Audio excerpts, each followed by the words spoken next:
There is a reason that PVC cladding has become more popular than tiles in recent years.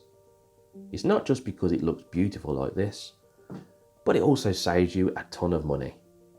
And to add to that, it comes in a wide range of different designs. If you type in www.cladtech.com into your browser, go along to the home page, and then choose the Bathroom Panels tab at the top. When you click through to this, you can see a whole range of different finishes to choose from if you scroll down the page.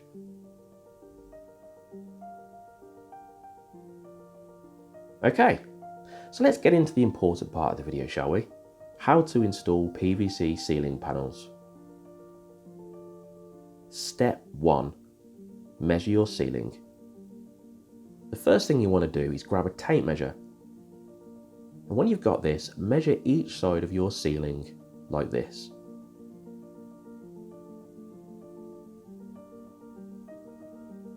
Step 2 is to transfer your measurement and cut the panel.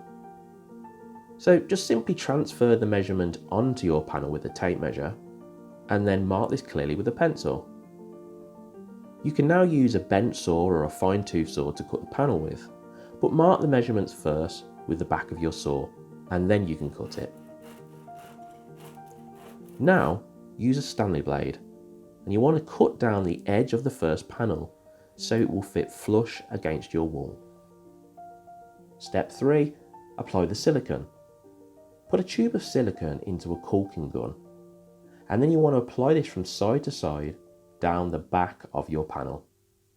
Now if your walls happen to be uneven, you want to apply it more like this.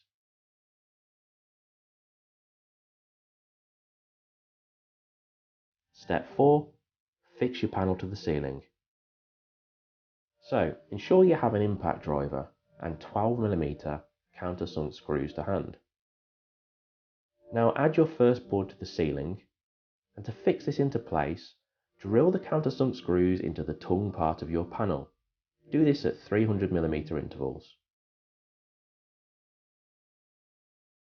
Step 5. Measure around your lights. If you have lights like this in your ceiling, you will need to take them out and measure both the width and the length to the centre of your hole. Now you can add up the next panel to the ceiling and fix it into place. When you've done this, transfer the measurements you will need and then cut through this hole with a Stanley blade, cutting from the middle to the edge. And don't worry if the cut looks a bit uneven, because the light will cover it up. Step 6. Complete your ceiling. Carry out the same process that you've learned for all the panels on your ceiling. When you've finished, you will have a beautiful ceiling with bathroom panels. Thanks for watching the video, guys, and remember to subscribe for more future DIY videos. See you again soon.